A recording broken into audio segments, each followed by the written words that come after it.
Hi folks, Merlin here bringing you another Age of Sigmar video.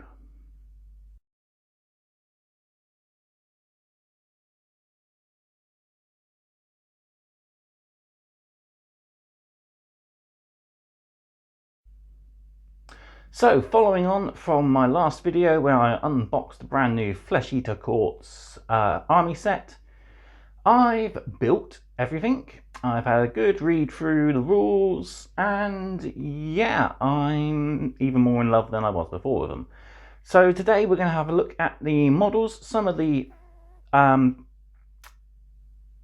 details I found out while building them, some words of caution as well, and also look at their rules. I have their War Scroll cards down here, just so we can have a look at what we get in the box.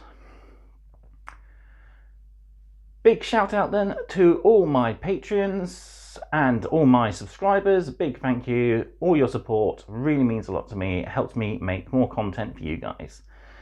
As I keep saying, going forward into 2024, there will be more content, and including exclusive Patreon content, so be sure to check that. I'm going to be working on that in the next couple of days, just to rejiggle my tiers. I'm thinking I'll limit myself back down to 3 tiers. I'll do a small, a medium, and a large tier for supporters, and you can choose what you want to do. There'll also be, as I said, exclusive content behind the Patreon, so be sure to check back on there for future updates. I'm going to hopefully be doing weekly posts on there as well, giving you a bit of a rundown on what I've been doing each week, and hopefully I'll also put exclusive behind the scenes content as well on there for you all to look at. Right, let's jump over to the table. We'll take a look at these awesome new models, and yeah, I'll go over what I thought of them and how I will definitely go about doing them in the future if I get any more. So here we have the full army box, 25 fantastic new models. So we got 10 Crypt Guard with swords, 10 Crypt Guard with the halberds, the 3 Morbeg Knights, the Vargolf Courtier, and the brand new Gore Warden. So yeah, I started off literally in the book order. So I started with the Courtiers and the Courtier and the Gore Warden, then did the infantry, then did the Knights to finish off. So that was a good way of doing it. But I do have a few things to take away from that. So we'll start with the first model I built, and we'll go through each one in turn. Then we'll take a look at their rules, and I'll even go over a few pages in the instructions that have been misprinted. So yeah, let's have a look then. So we'll kick things off with the new Gore Warden model, and yeah, he's fantastic. Loads of detail, but he is insanely fiddly. I even had a breakage. He's middle finger there snapped off while clipping it off the frame. So top word of advice, cut the back part of the hand, as this is 2 parts, 2 separate pieces. Cut the back part of the hand first. I clipped the finger first, and that put pressure on the finger and caused it to break. I was lucky I didn't lose it, but I managed to glue it on. Whether it'll stay on, as you can see, there's still a bit of sprue tab there as I tried to remove as much of it as I could, but I didn't want to re-break it. So I'm hoping it stays, seeing as it is just fixed straight away with plastic glue. But otherwise, the model goes together really nicely. While building it, you think there's going to be some fairly visible lines. There aren't too many. You can see a few joins on his back there where the wings connect. But if you use enough glue to meld the 2 pieces together properly, you shouldn't have too many visible lines. Sadly, I have a few more visible lines on some of the other models. That's because I have really difficult components that need cleaning up. But yeah, the Gore Warden looks fantastic. Can't wait to paint this guy. He'll go very nicely with my Hollowmorn army, and I paint him much the same as my previous Arc Regent that I painted. But yeah, he's really imposing.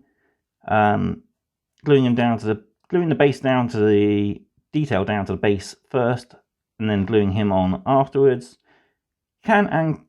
You can do that, or you can do as the instructions say, build it all, then glue it to the base at the end. But no matter which way you do it, you will still end up with a model. You want to make sure the base is slightly off center, because otherwise he will be a little front heavy there.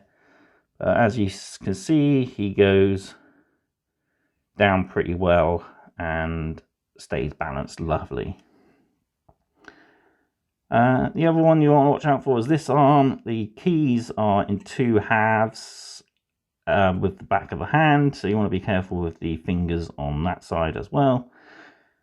But yeah, such a lovely model. Can't wait to add some extra detail. Can't wait to paint this guy and yeah, add him to my army. These rules are quite fun. We'll look at those in a bit, and he pairs lovely with those Morbeg Knights. Right then, we'll look next at the Vargolf.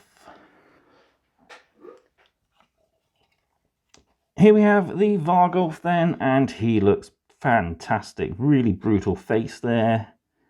Definitely want to meet him in a dark alley. Again, I had the same worries gluing together the Gore Warden as I did gluing this guy together. There's a lot of visible joins, but they are luckily covered over with the main here, which is great. The only remaining visible one is there where the wings join. And if you look up underneath, you can see a few connecting joints there as well. You can see just up in his armpit there where you can see the glue. But other than that, it's a fantastic model. Goes together nicely. Want to make sure you glue the feet to the rocks first, and then glue the rocks down. You want to pay attention to them drying, making sure they dry flush. I didn't, and as you can see, there's a slight gap between the base and the rock there where I didn't exactly sit them down flush. You can even see where they moved and the glue smudged. You can also see on here his wrist, there's a bit of a visible gap there. That's because it was a pretty hard area to clean out the tab from, and I didn't want to take away too much, and I think I left a bit too much there. So there's a bit of a gap, but gently keep pushing it together and while the glue is setting, and it should meld quite nicely. But yeah, other than that, really good model. Love his snarling face there. You can see a bit of glue there. I need to clean that off. But yeah, he is a fantastic model. Really fits in with the Flesh Eater Courts now. Other than that, not a lot to talk about for this guy. So yeah, he went together really well. Quite easy as well. The only difficult bit I had was gluing this hand down to the rock. It sort of just fits in on the ball of the wrist, and then the rest of the fingers and stuff just sits on top. It doesn't want to attach very well. Yeah, right. Moving on, we'll take a look at the infantry. So here we have all 20 of the new Crypt Guard. And yeah, they are lovely models. Going together, they went together a lot easier than I thought they would. I thought it'd be very fiddly. I did drop a few arms during construction, but weren't too bad. I think a lot of it was the glue. I moved the components before the glue had a good chance to start setting. But yeah, definitely gluing in the arms are a lot easier on these guys than it was on the older Crit Ghouls kit. The joints are a lot better. They fit in nice and flush. We can take a look at one guy. You can only just about make out on this one where it connects. But yeah, it looks pretty cool. Some of them blend in a little better.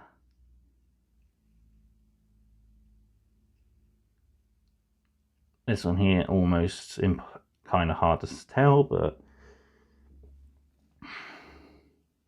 yeah, they do look the part. It's the same as any Flesh Eater Courts infantry model. Their legs definitely go together a lot easier than the old Crypt Ghouls.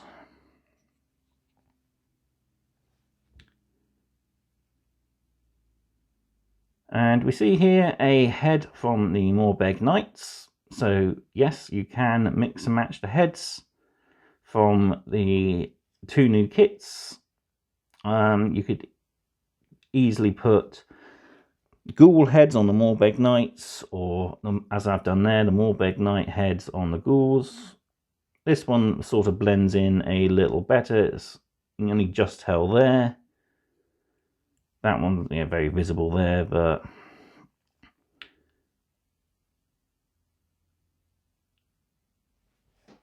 you can get two fairly unique looking champions. Although I might in the future use a different head if I wanted to add an extra champion. But yeah, not too bad.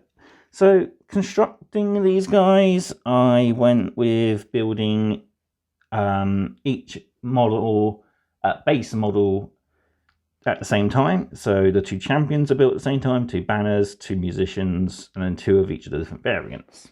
I just cut out the one set of weapons from just the one frame so that I have the other frame largely intact with only just the bodies removed.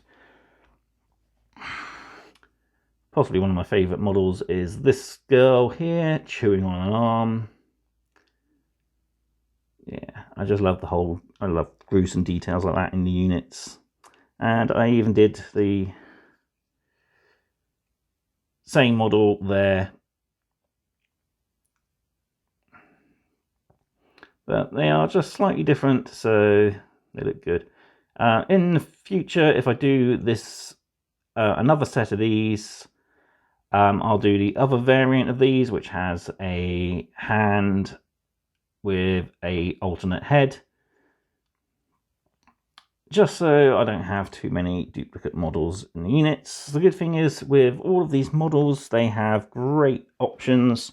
Some of the sword wielding ones even have two options for their opposite hand.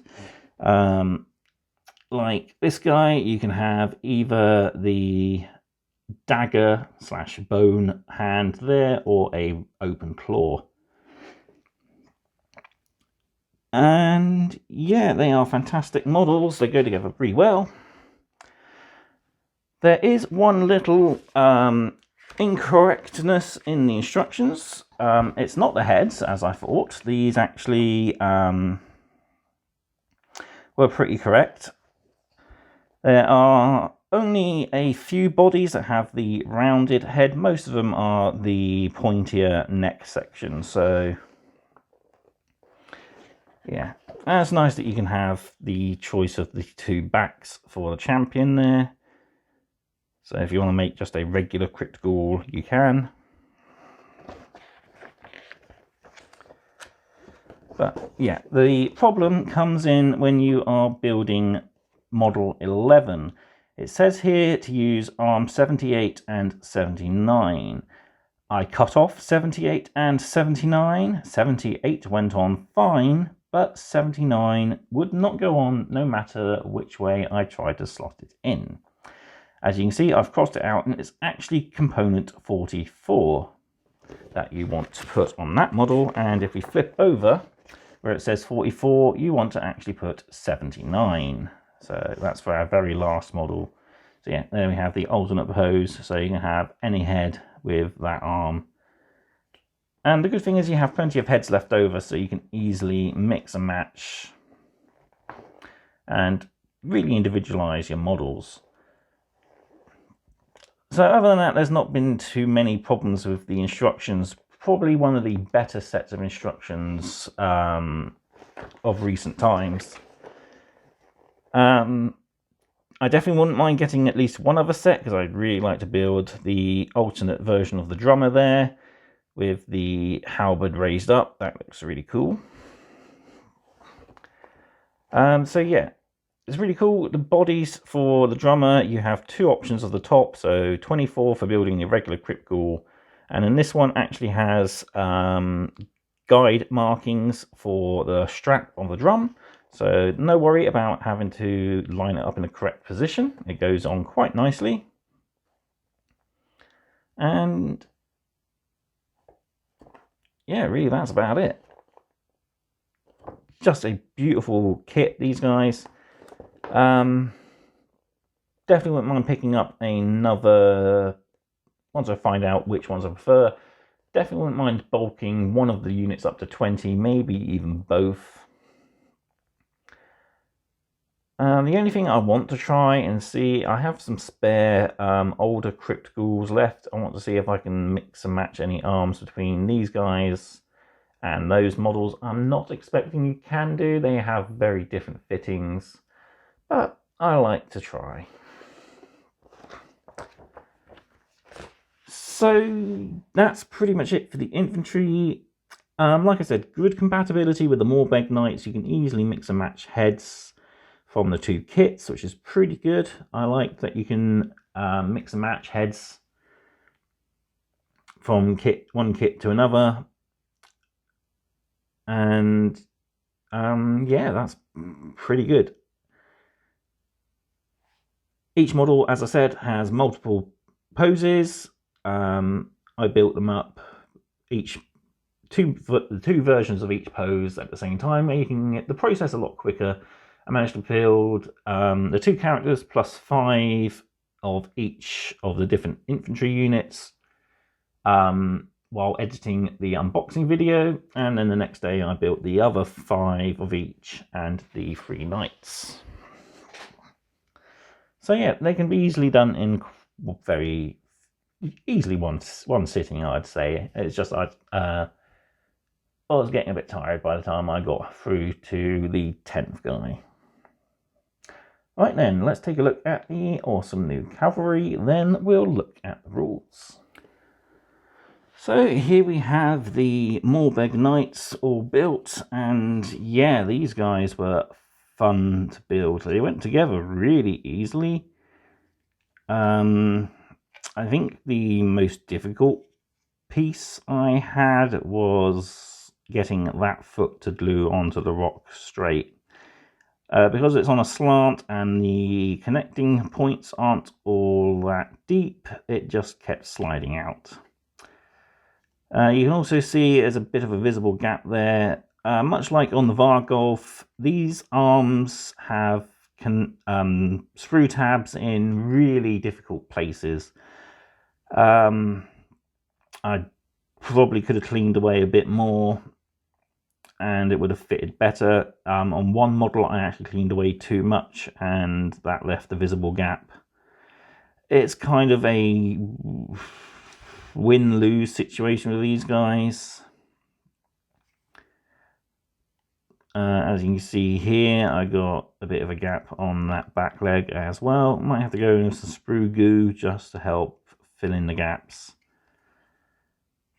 But otherwise, they went together really well. I like that it's very subtle, but there are actual indents designed for the legs to fit in quite nicely. They even have pegs from the back, from the butt of the rider to go into the back of the mount.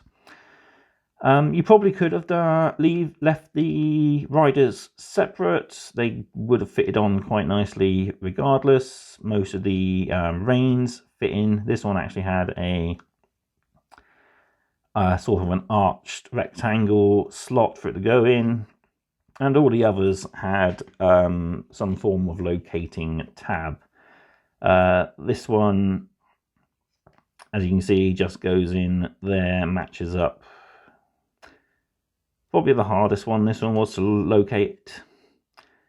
You can see there we had a bit screw tab right on the inside of this. That's kind of hard to get cleaned out quite nicely. But yeah, we got really cool. There's the musician. Really cool shield design with a boar's head there. You can see that foot didn't glue all the way to the base very well. Might have to hide that with either some basing texture or a skull. But yeah, the Morbeg Knights are a really fun kit to put together. They go together quite well. There's very few visible joins. You can just about tell on the inside there. But this side you can't tell so well. It's sort of hidden thanks to all of this hanging detail. But yeah, really cool vibe to them. And here we have the banner. The banner, not as fiddly as I thought. It actually sits in just there on top of the shoulder of the mount. So it's not exactly going to be flopping around too much. It's pretty good. It's a nice solid fit. Loving his base detail. That's really cool. I love the fact he's just chewing on a random arm. And yeah, these guys are fantastic little kits. Didn't really have a trouble building them. They went together quite nicely. The arms, you can barely tell where they connect. More so on this side, but not so much on this side. They sit flush pretty well. And yeah, the banner is really nicely detailed as well. And the skeleton's kind of hard to line up, but you want to just get it underneath that bit of the fabric there to line up properly. I could do a cleaning up there actually. But yeah, really cool. Can't wait to see what these guys do in game. They do have some pretty nifty rules, and they combo nicely with that Gore Warden. So speaking of rules, let's take a look at each of these units and what they can do on the battlefield. So we'll start with, of course, that new Gore Warden. So he has a move of 12, 7 wounds, 4+ save and bravery 10. Has gory talons and fangs, a 1-inch range for those, 5 attacks, 3+ a hit, 3+ a wound, -1 rend and 2 damage.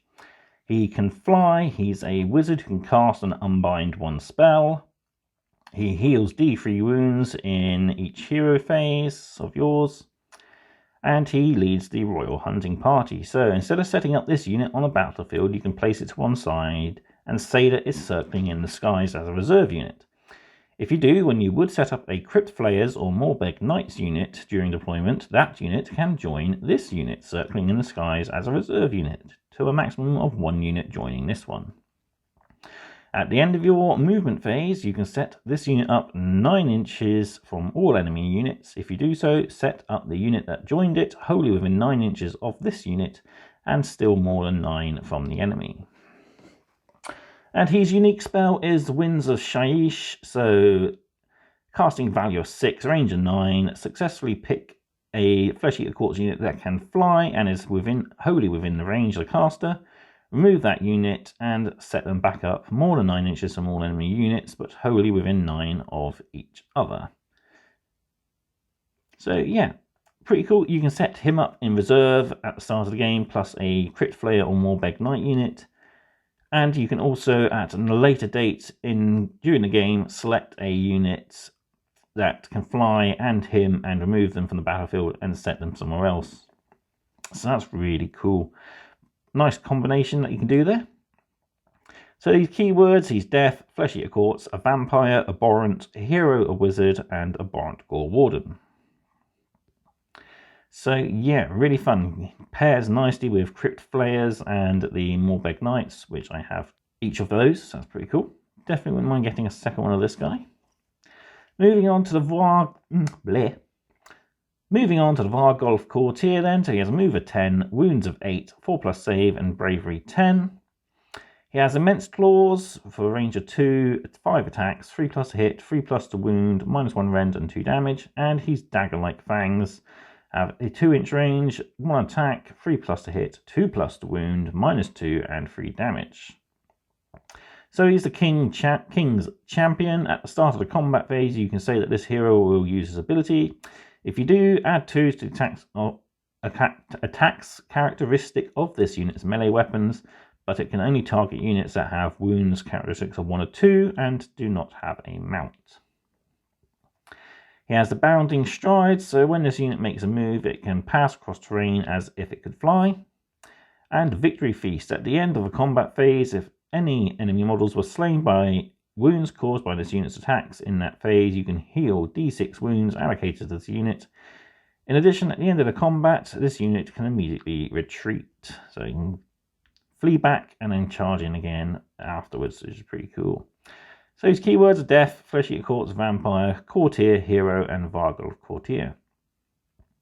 So yeah, he's pretty cool. He can only target lesser creatures with his King's Champion rule. But he's got some pretty potent attacks anyway. So if you don't want to add 2 to your attacks, you can just go with your basics there. Those are still pretty potent.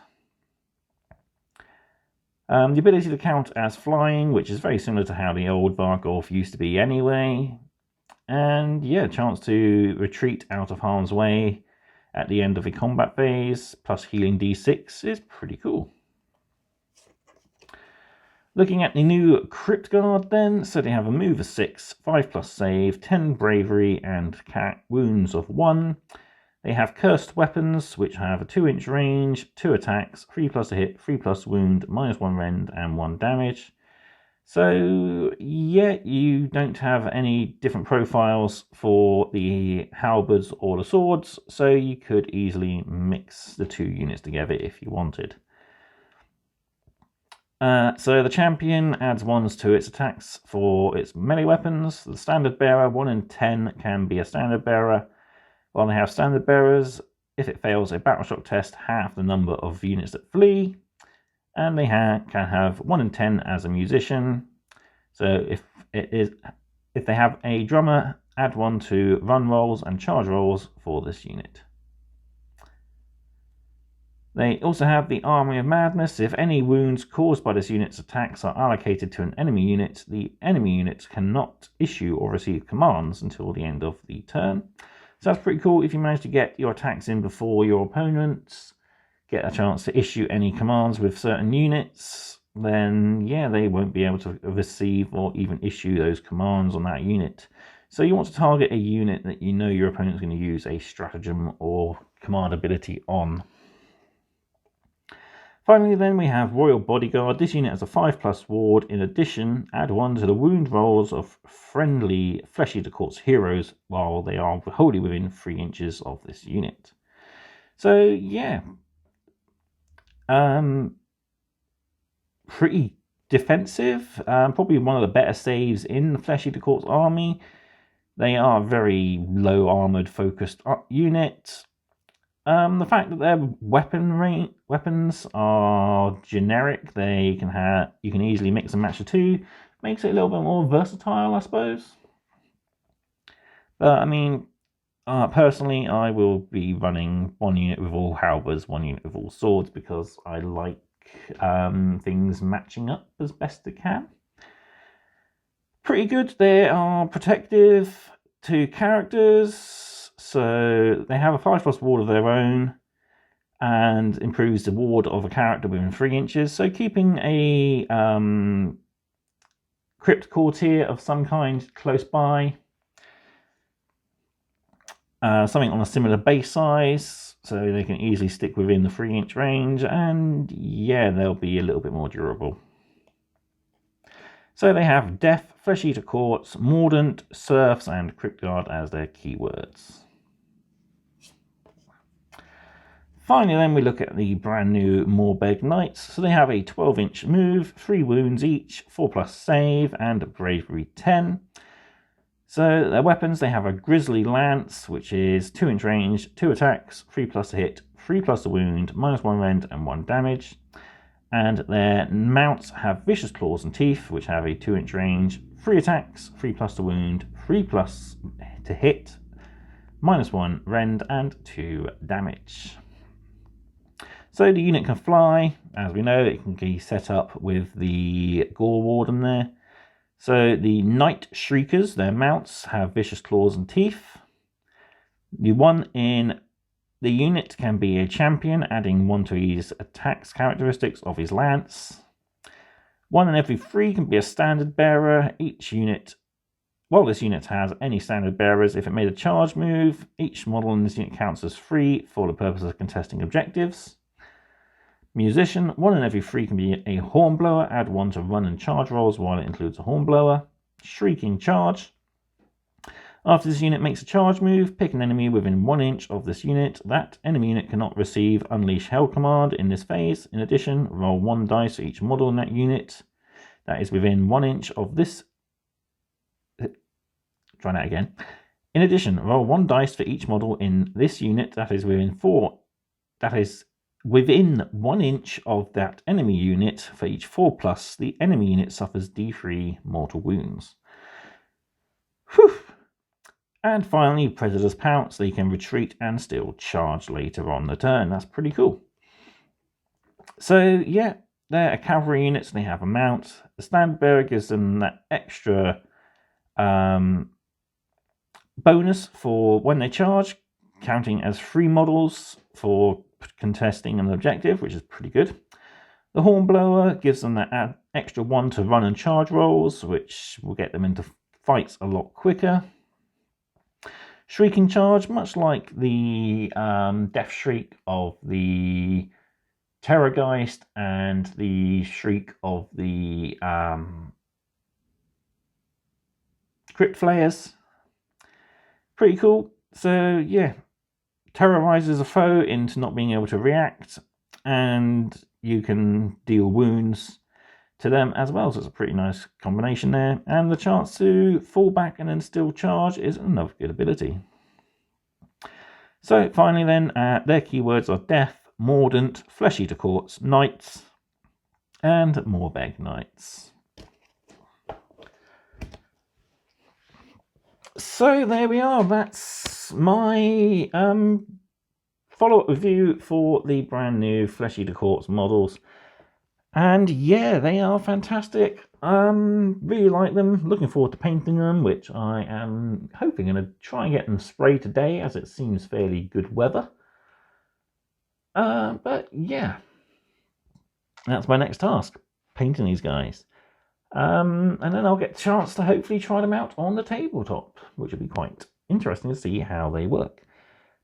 I've got a few units I plan to add to the army. Definitely want to get a Terrorgeist to give my army a much needed monster. But there we have it. Let me know in the comment section down below. And thank you very much again for watching, and I will see you next time. Goodbye.